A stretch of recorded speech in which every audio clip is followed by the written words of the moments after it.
He burst onto the music scene as the demon in the band he co-founded, Kiss. He ranks number 12 in Roadrunner's 50 Best Frontmen in Metal History and has been nominated for induction into the Rock and Roll Hall of Fame. While he's still a respected musician, he's also become a successful businessman and a reality TV star, with such hit series as My Dad the Rock Star, Mr. Romance, Rock School, and Gene Simmons' Family Jewels.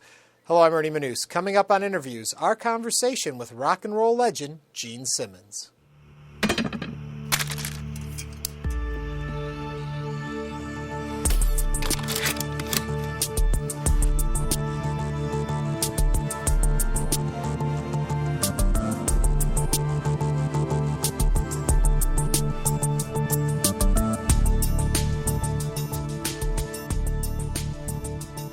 Does the excitement of touring ever end? It's nice to see you. And it's good to see you, I'm too. Gene Simmons. I'm Ernie Manous. You're a powerful and attractive man. Well, thank you. So are you. That's true. Yes. Is the excitement of what? Touring ever end for you? No, touring is fun. It beats flipping burgers. You know, we're very, very fortunate. 38 years after we started, on the four knuckleheads on the streets of New York, walking down the street and having this great idea, you know, the sort of the what-if syndrome. What if we put the band together that we never saw on stage? What if there were no rules? What if you could fly through the air 50 feet up into the sky? What if the entire drum platform, all 3 tons of it with explosions, lifted up into the air? What if Paul flew off the stage to the back? What if, the sense of wonder thing. Actually, if you say what if long enough, you could make it happen. It's a lot of hard work. So 38 years after we started on our first tour, here we are with 3,000 licensed products, everything from Kiss condoms to Kiss caskets. We'll get you coming, and we'll get you going. I've used that before. That's a good line. But take me back then. What gave you the power to say what if? How did you know? What put you in the position to be able to do that? America does. America is the best place for the dreamer because there are no limitations, because culturally we're not stuck with the notion of what our parents did. The difference between Europe, for instance, the last bastion of power, and America, the new bastion of power, and it's still new, is the notion of the entrepreneur, that the great advances in mankind were created by individuals, not corporations, and by not royalty, but you know, the regular person on the street. 2 brothers who had a bicycle shop literally invented flight. That's in America. Not in New York, in Kitty Hawk. Not by a corporation, just by 2 brothers. And whether it's Alexander Graham Bell or Edison, this light that's on that changes darkness into light, is not actually biblical. It wasn't God doing that. It's just some guy who kind of said, how come? Or what if? And whether it's the internet or television or movies, cars, on and on and on and on and on, really comes from individuals, people with ideas who sit around going, what if? Okay, then take me to the next step. A lot of people dream. What gave you the wherewithal to make those dreams reality? Well, I come from a working class background. My father left us when I was about 7 years old, and I saw my mother get up every day and go to work. 7 a.m. till 7 p.m., 6 days a week, not 5. And I saw firsthand how hard it was to make a buck. And, you know, what's interesting is that kids in America are raised with allowances. Here's your money for the week. That's not how life works. So we have 2 kids. They've never gotten a penny. You do something, you get something. The way life works. Here's your money for the week. And when you grow up and your mom and dad stop wiping your butt for you, you're kind of going, okay, where's my money for the week? This notion of entitlement, which is why, as you can imagine, politically I have all sorts of notions about governments of entitlement. Yeah. I'm against a socialistic political point of view. But in your own life, so you decide that you can do this, and you get out there with hard work and perseverance. What do you think it was, though, that you folks presented as KISS, as yourself, that made America connect? Why did it work for you guys? Well, hindsight's 20/20. We can sit here and wax prolific about all sorts of notions, but there is a peculiar, perhaps it's scientific, notion of the right thing at the right place and the right time, sort of a tipping point, if you will, when the right idea hits the public at the right time and when you have as many people as possible there. So at the core of it, we're just playing guitars. But if KISS would have done, and that works, there are a lot of people that play guitars that make a living, but if we would have done that at the same time that the Great Alaska, or Seward's Folly in the late 1800s, learn your lessons in school, when the gold rush was happening in the 1800s, and we went bam, bam, bam, bam. They'd go, what is that? That's noise, get out of here. And even the visual wouldn't work. So if you take the Beatles, stick them into the 1700s, they think it was noise. Right. Part of it is luck, a lot of it is hard work, and some of it is the what if. Yeah. The staying power then. What staying power means hard work. Staying power means every day you get up and you try to stay ahead of the pack and sort of march to the beat of your own drummer. This notion that music becomes homogenized. In other words, there are lots of successful rappers that have short careers, because if you can replace one rapper for another, you're done. Mm-hmm. The more unique you are in what you do, the better your chances of continuing on.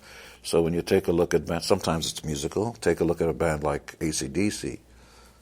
You hear it, you immediately know what it is. That's what they serve up. You want ballads, go to another band. They serve up straight up. That's what you do. KISS serves up spectacle. We will not sit around on stage on a Persian carpet, light candles, and sing about, oh, the flaxen-haired lass on the English countryside. Kill me now. We don't do that. You know, you want nice, quiet, stay at home with grandma, pour another glass of water and put her false teeth in it. Let the spinach rise to the top. That ain't what we do. We blow stuff up with a drummer and a backbeat. And don't sing about the secret of life, because there is none. Here's the secret of life. You're alive, and then you're not. That's it. That's the secret. Be glad you're alive. While you're alive, you're allowed to shake the world up a little bit. And that's what you do. But at the core of it, what we do isn't intrinsic to life as we know it on planet Earth. It's really not important. What you do is not important. What I do is not important. And neither what you do is important. Unless you were covering a news event. That would make us important. PBS, it's not really important. Nor is rock, nor is pop culture. Except for the fact that this thing of leisure time and giving people a chance to just stop doing the same thing every day, because most jobs are routine. What PBS does and what KISS does and what we do is it gives you time in your leisure time, because we have more and more leisure time, to get into the what if. So when you see Nova and programming that kind of makes you wonder and think, it's that next person who's going to become the next Carl Sagan, who initially read science fiction in his leisure time and then became a professional and started to open up the gateways of what if. And actors can become presidents of America, and bodybuilders can become the leaders of the 5th or 6th largest economy on planet Earth. That was California. And you don't have to speak English well either. You can be Schwarzenegger, and I couldn't speak English well at all. So the landscape is really fraught with sort of a no-rules landmine of stuff. Because there are no rules, there are a lot of casualties in ideas, but the ideas that survive forever. Mm-hmm. Sense of community, how does that fit into all of this? Well, I'm an only child, so I've never really connected I'm a kind of a distant guy, except privately, when I watch TV or when I hear my mother talking about life and the hardships and stuff, I get very emotional about it and realize that there, but for the grace of God, I'd be asking the next person in line, would you like some fries with that? And that who we are and where we come from is all an accident of birth. So we're lucky to have been born in Western culture, and the rest of the world isn't so much. So because I have the means, as a private citizen, I go out of my way to try to make other people's lives a little bit easier. But I refuse to do what other embarrassing celebrities do, which is to stand and do press conferences and hold up a nice big photocopy of a check they gave. Look, I give to charity. It's the most embarrassing thing I've ever seen. And they do it all the time. I know it comes from a nice place. I'm glad the money goes to somebody. But the idea that you get a free ride so that your ego is satiated and you can show people what a philanthropist you are is embarrassing. It's like, I like anonymous. It doesn't matter who gives you the money, just because the idea of charity in and of itself is an embarrassing situation. Somebody gets some money so that you can live that week, and then they owe you something. They feel indebted. Thank you so much for it. And they have to bow and do all this kind of stuff. So take that away.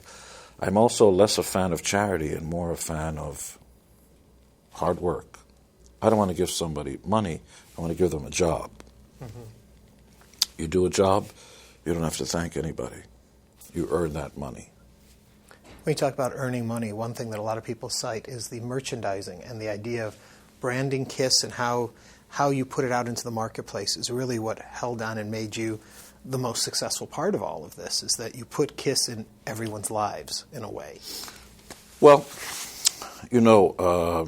we all get credit for things we don't do, and I'm a lucky guy. I'm very lucky to have a partner whose name is Paul Stanley, who's, we've been together for 38 years, and could I have done it alone? No.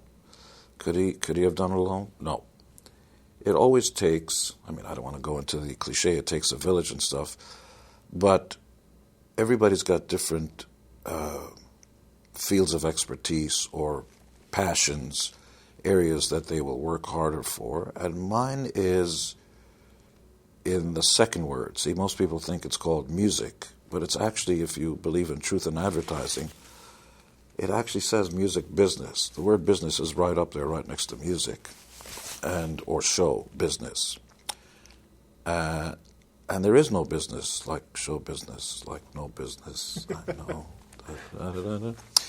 And so most of the people that play guitars and play in bands aren't really qualified to do very much of anything. And as soon as the guitar strap breaks and the guitar falls to the ground and their career is over, this is not going to be a high-earning guy.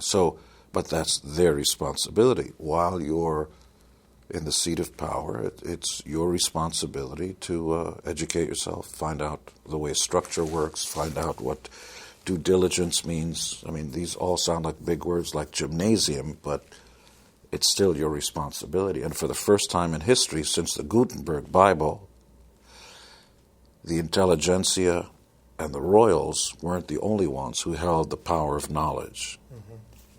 Everybody has equal access. You could be the lowest earning person, and you can be Carlos Slim, who's a Lebanese immigrant to Mexico, who's not Mexican at all, but is the richest man in the world today in a country that doesn't have problems with monopolies. But that's another story.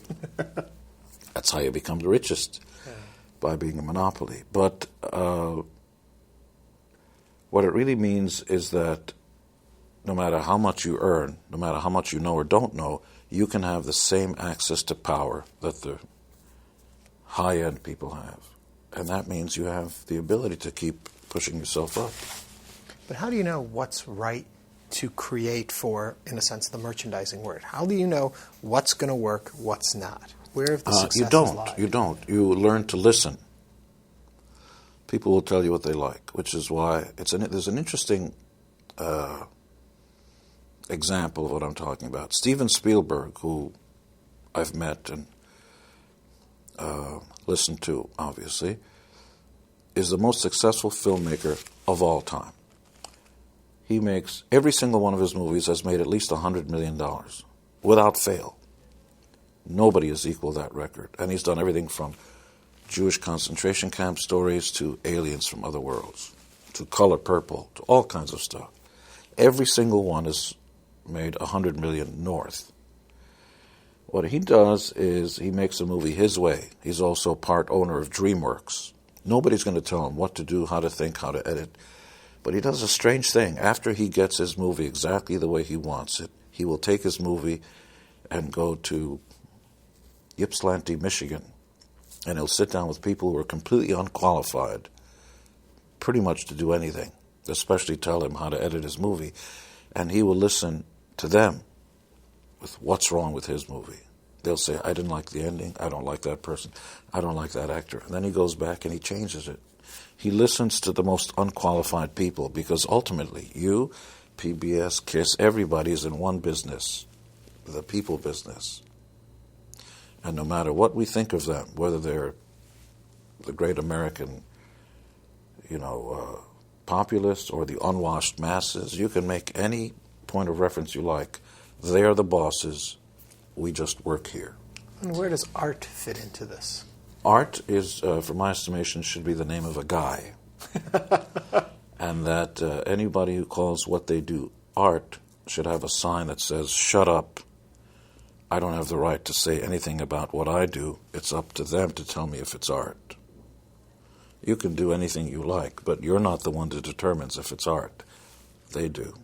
So throwing up on a canvas is throwing up on a canvas. But if they decide it's art, then it's art, But not then you. musically, where do you follow your heart and mind to make it your creation as opposed to a focus group telling you what works and doesn't work and what you should do? Part of it is a focus group. The idea of just doing whatever you want to do, whoever tells you that is successful is really not telling the truth. We're all aware when we play songs to our friends, hey, I just wrote a new song or I just did a new program. We're all aware what people like and what we don't like. And because we're social animals, we prefer to be liked than not liked, those of us who aren't sadomasochists. And even sadomasochists who want to be hated by more people than less people. So all of us are, we react. And there is no solitary. No man is an island is actually so. Nobody just does it for themselves because you need the feedback because ultimately we want to communicate with other people. Well, I'm also curious when you decided to go into the reality show business area because I'm wondering how much do you even said early on, you're not a public person in that way, letting cameras come into your home, filming your life, how much do you let be real and how much do you keep for yourself? It's pretty much what you see is what you see. We have to keep them out of the pooper, otherwise they'd follow me in there too. Yeah. And you don't want anybody to see that. No, it's a horrific sight. Do you enjoy the experience, though, of being Sure. not being in the pooper, but having the reality show? Of course. We are now the longest-running celebrity reality show of all time. We're up to 140 or 150 shows. But it's an opportunity for me to show some of the other brands that I'm involved with. So when I do a new venture, we have an entity that lends high net worth individuals as much as $300 million. You have to qualify, you have to be multiple seven-figure earning and liquid and so on. And we lend them money at flat LIBOR plus some banking fees, but certainly the cheapest money out there, which has nothing to do with strumming guitars or sticking my tongue out. And we have other ventures as well, but I used our TV show as a kind of a here's who I am off stage and look at the cool stuff I'm involved with over here. It's kind of an infomercial as well.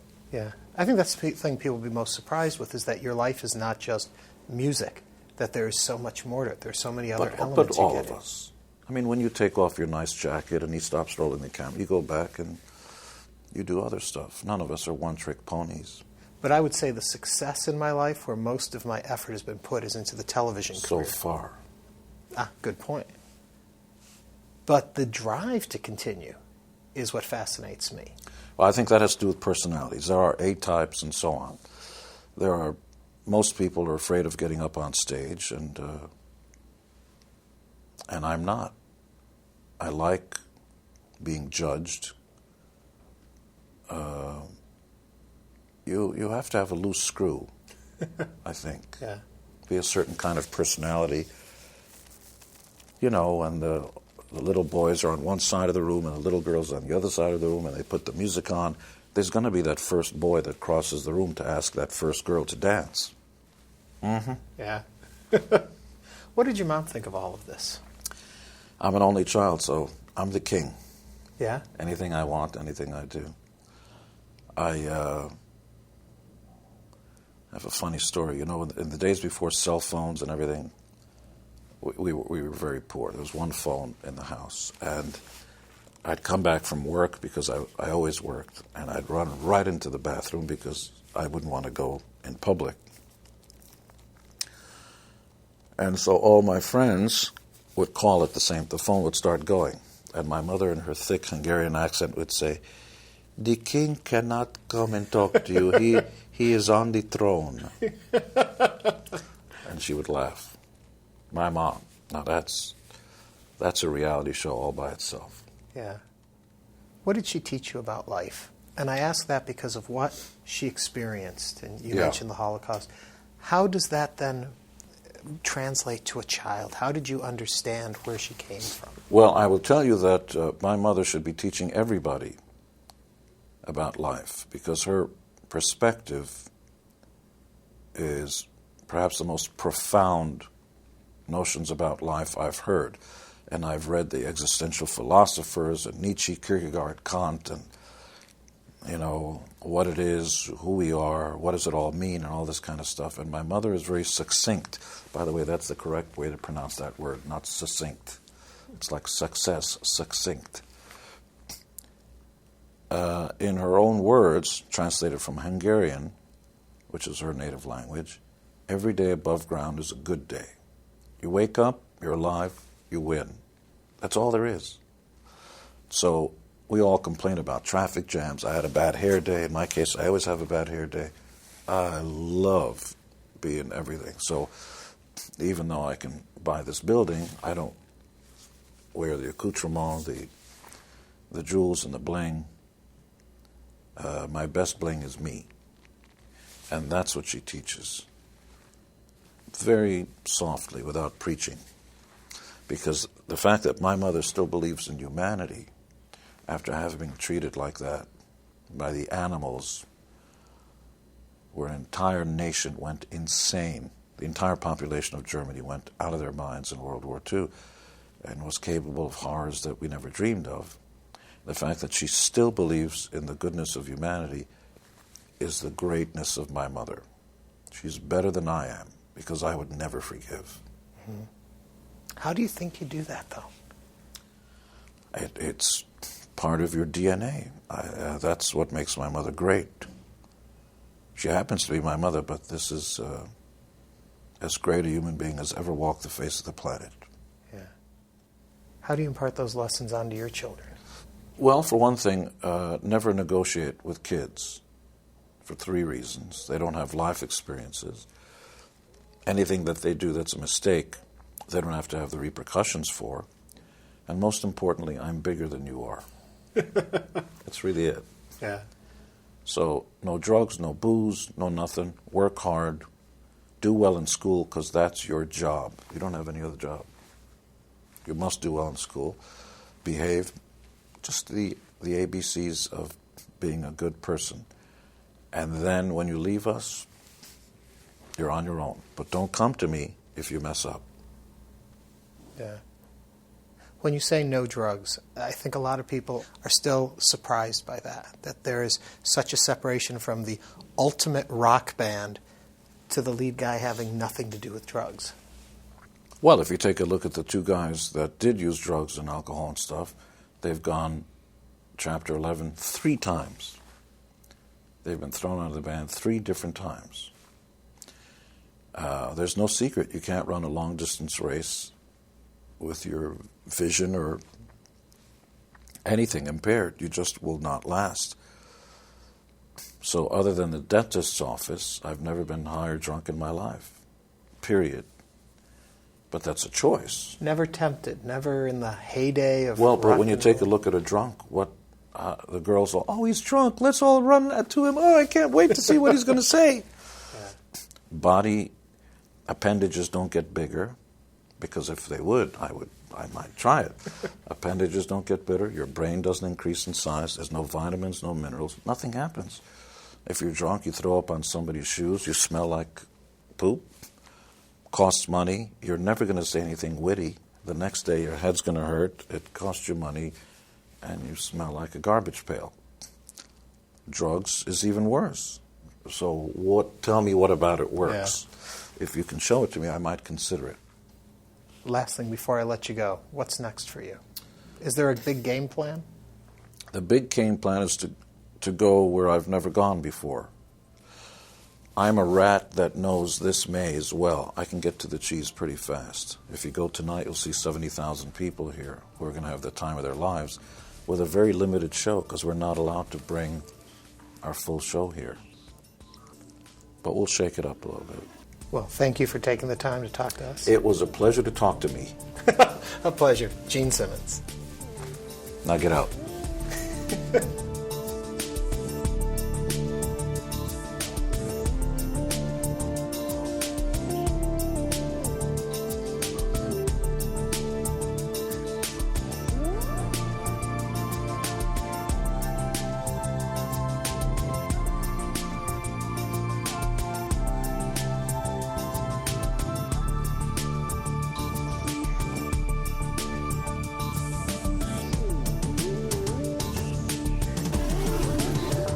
To order a DVD of this or any episode of Innerviews, please visit HoustonPBS.org.